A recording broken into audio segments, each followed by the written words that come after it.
네, 안녕하십니까. 개포고등학교 1학년 1학기 내신 대비 설명회 시작하도록 하겠습니다.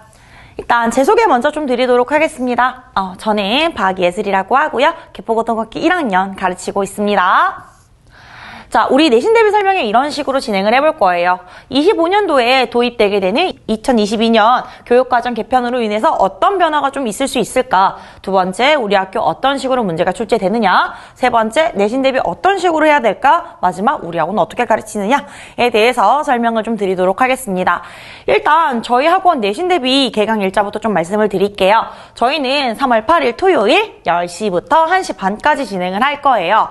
저희 학원 같은 경우에는 3시간 반 동안 수업이 진행됩니다. 그래서 3시간 동안은 수업을 좀 하고 마지막 30분은 테스트를 치는 형식으로 조금 아이들 길게 만날 예정이니까 그거 좀 참고를 미리 부탁드리도록 하겠습니다. 일단 우리 25년도에 가장 큰 변화로는 22년도 교육과정이 새로 도입되게 된다는 건데요. 이로 인한 굵직한 골자는 3개 정도로 좀 짚어볼 수 있을 것 같아요. 첫 번째, 교과서가 바뀝니다. 교과서가 바뀐다는 거는요, 문제 유형의 변화가 생길 수 있어요. 보통 한 교과서 6년 정도를 사용하게 되는데요. 6년 중에서 앞에 몇 년 동안 이렇게 교과서가 처음 도입된 몇 해는요, 선생님들이 이 교과서로 문제를 내본 경험이 적습니다. 그렇기 때문에 기존의 교과서를 가져와서 사용하기도 하고요. 선생님께서 익숙한 프린트물을 막 내주시기도 합니다. 그리고 교과서 안에 있는 지문으로 문제를 낼 때에는 문제가 조금 더 기본적이거나 아니면 좀 일반적인 것들을 물어보는 경우들이 많아요. 그런데 교과서가 좀 오래되면 오래될수록 선생님들이 이런 식으로 문제 내보면 어떨까 하는 다양한 방법들을 모색하게 되겠죠. 그렇기 때문에 당연히 문제가 길어지고요. 어려워지는 경향이 있어요. 자, 지금 우리 아이들은요.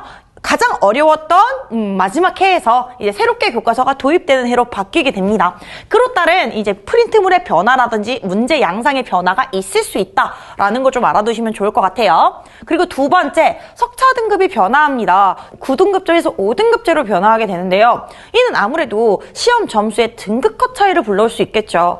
기존에 11%의 2등급이었던 친구들이 1등급으로 올라가게 되면서 기존에 이제 등급컷 의 변화가 생길 수 있다. 좀 알아두시면 좋을 것 같아요. 그리고 마지막 세 번째, 교육과정 자체가 서논술형을 굉장히 중요하게 생각합니다. 그렇기 때문에 서논술형이 중요한 학교들은 더 중요해질 수 있고요. 수행평가에서도 서논술형의 중요성이 더 높아질 수 있다. 우리 아이들 글쓰기 잘해야 된다. 요거 꼭 생각해 주시면 좋을 것 같아요. 자, 그러면 우리 이전까지 개포고등학교 1학년 어떻게 문제가 출제되었을까 한번 살펴보도록 하겠습니다. 일단 개포고등학교 1학년은요. 선택적 22문항, 서술형 6문항으로 구성되어 있어요. 서술형 비중 굉장히 높은 학교입니다. 점수는 70점, 30점으로 구성이 되어 있었습니다. 자, 개포고등학교의 중요한 지점을 선생님이 4개로 정리를 해봤어요. 첫 번째, 일단 교과서나 프린트물 위주의 문제가 많이 나오는데 기본적인 내용 많다. 문법은 범위 넓을 수 있어요. 그리고 세 번째, 깐깐한 조건에 서논술형이 있다. 이렇게 생각하시면 될 것 같아요. 자, 어떻게 되어 있는지 하나씩 보도록 할게요. 첫 번째, 교과서랑 프린트물 위주의 이제 기본적인 내용 확인하는 문제가 많습니다. 기본적으로 문학작품의 경우에는 학교 선생님들이 난이도를 높이기 위해서 가장 많이 선택하시는 방법이 외적 충고라고 하는 보기를 주거나 혹은 문제의 선지를 길게 만들어서 아이들이 선지의 내용을 하나하나 체크하면서 문제를 풀 수 있도록 구성하는 경우가 많아요. 근데 이 개포고 문제를 한번 보도록 할게요. 자, 개포고 문제 여기 보다시피 공간감적 심상, 관조적인 성격, 계절적 배경 이러한 기본적인 내용만 좀 알 수 있도록 그러면 문제 풀 수 있도록 설정하는 경우들이 많습니다. 자, 이러한 문제도 마찬가지예요. 얼핏 봤을 때는 보기 있어 너무 긴데? 이렇게 생각할 수 있는데 사실 아래쪽의 내용을 보면은 너 청노라라는 시어의 의미 아니? 너 낡은의 의미 아니? 의 형태로 문제를 출제하기 때문에 사실 문제를 풀 때는 크게 어려움이 없었던 내용이라고 보시면 됩니다. 그래서 기본적으로 개포고 같은 경우에는 문학의 난이도가 그렇게 높지 않게 형성되어 있는 걸 볼 수 있다라고 정리를 할 수 있을 것 같아요. 근데 문제는 뭐냐? 문법이에요. 자, 문법의 범위 한번 보도록 할게요. 이게 작년 교과서를 기준으로 한 거예요. 일단 1학년 교과서에서는요, 의문의 변동이라는 우리 아이들 중학교 2학년 때 배웠던 내용 들어가 있고요. 그 다음에 맞춤법 관련되어 있는 내용 들어가 있었어요. 그리고 2학기 때 국어사 문법 요소, 이 문법 요소라는 게 사동, 피동, 존대, 시제 이런 걸 말하는 거거든요. 이런 내용들이 들어가 있었습니다. 그런데 지금 개포고등학교 1학년 시험 범위 어떻게 작년에 만들었는지 한번 보도록 할게요. 첫 번째, 1학기 중간고사에 이번에 의문의 변동 들어갈 거야. 근데 의문의 변동 발음 알려면 너 의문의 체계 알아야 돼. 자음, 모음 알아야 돼. 하면서 범위를 프린트물로 왕창 줘버려요. 마찬가지입니다. 1학기 기말 때 한글 맞춤법 들어가면서 형태소 들어가고요. 품사 들어갑니다. 2학기 중간고사 때 국어사라는 게 중세국어 위주를 얘기하는 거거든요. 근데 여기에 근대국어를 추가하게 됩니다.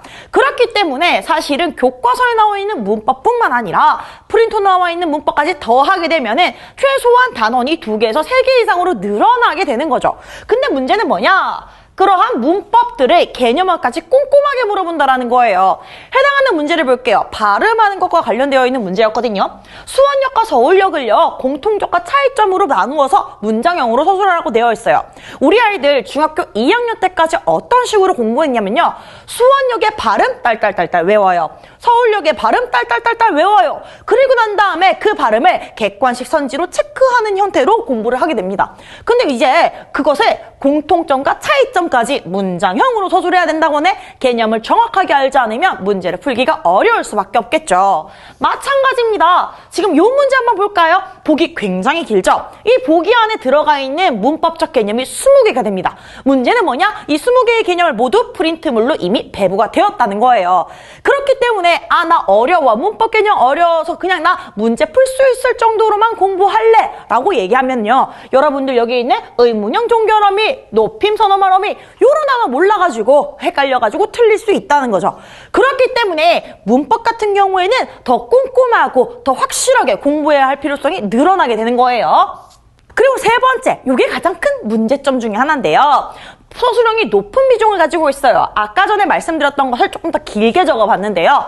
기본적으로 선택형은요. 22문항에서 24문항 사이를 왔다 갔다 하게 될 겁니다. 그런데 서술형은 6문항입니다. 점수 배점 항상 동일한 걸 볼 수 있어요.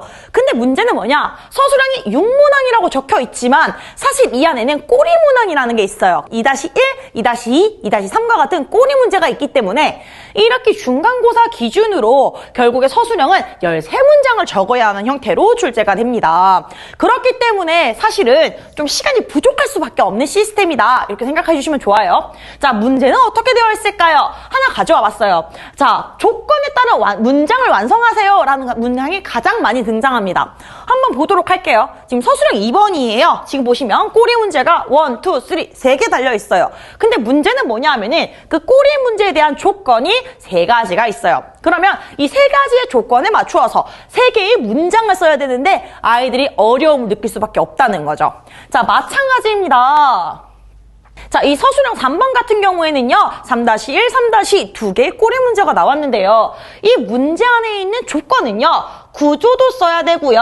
그 다음에 공통점 써야 되고요. 완결된 문장으로 서술해야 되고요. 자, 상징적 의미를 가지고 있는 문장 써서 완결하셔야 됩니다. 그러면 한 꼬리 문제 안에 5개의 조건이 들어가 있는 거예요. 그렇기 때문에 우리 아이들 서술형을 작성하는데 시간이 오래 걸릴 수밖에 없는 시스템이에요. 요거 같은 경우에는요, 이제 선모님들 한번 보시라고 가지고 온 문제인데요. 자, 문제의 길이 또한 굉장히 깁니다. 이게 작년 기출문제 중에 하나인데요. 문제가 여기서 시작해서 여기서 끝납니다. 보기를 읽고 조건에 맞추어서 문제 2개를 써야 하는 형태예요. 그렇기 때문에 아이들이 이 보기에 대한 지문은 하나씩 다 읽고 문제를 풀기 어려울 수밖에 없겠죠. 라는 거 생각을 좀 해주시면 좋을 것 같아요. 자, 그러다 보니까 우리 아이들 첫 시험 치고 와서 가장 많이 하는 말 중에 하나가 저 뒤에 문제 알았는데 시간이 없어서 못 풀었어요 라는 말을 가장 많이 합니다. 그럴 수밖에 없겠죠. 저희 아이들 일단 첫 시험이고요. 새로운 보기를 해석하는데 시간 조금 오래 걸릴 수밖에 없고요. 서술형이 너무 오래 걸려요. 그렇기 때문에 알고서도 틀리는 문제가 발생하기 쉽다. 그거를 좀 조심해야 된다라고 생각해 주시면 될 것 같아요. 자, 그러면 우리 아이들 어떻게 내신 대비를 전략을 좀 짜야 할까요? 자, 첫 번째, 수업의 강약 조절은 필요합니다. 아이들이 문학이 있고요, 문법이 있으면 문법이 꼼꼼하고 개념을 좀 더 잘 알아야지 문제를 맞추기 수월할 수밖에 없습니다. 그래서 저도 문법 쪽에 조금 힘을 주어서 수업을 진행을 할 예정이고요. 문학 같은 경우에도 기본적인 개념 제대로 암겠는지 당연히 확인하면서 갈 겁니다. 그리고 두 번째, 사실 아이들에게 가장 중요한 거는 일단 문법 너 제대로 알고 있니? 그래서 이거 너 문제로 적용할 수 있니? 서술형까지 쓸 수 있니? 를 무조건 확인해야 됩니다. 그렇기 때문에 아이들이 프린트물 받아오면요, 그 프린트물에 대한 개념을 모두 정리하여 수업으로 녹이고 이에 대한 자료를 매주 단권화해서 드릴 예정입니다. 이 단권화라는 게요, 사실은 아이들의 편의성을 위한 거거든요. 우리 아이들 이제 중학교 때 같은 경우에는 학교 내에서 막 프린트물 나눠주잖아요. 나눠주는 거를 이제 집에서 다음 주에 들고 오래라고 보면은 어디 간지 없어요. 그래서 사실은 이제 고등학교 올라왔을 땐 자료를 좀 잘 챙겨야 된다. 그런 취지에서 저희는 매주 교재로 웬만하면은 책을 드리려고 하고 있습니다. 당연히 시험은 개포고 맞춤형으로 진행이 될 예정입니다. 매주 치르게 될 거고요.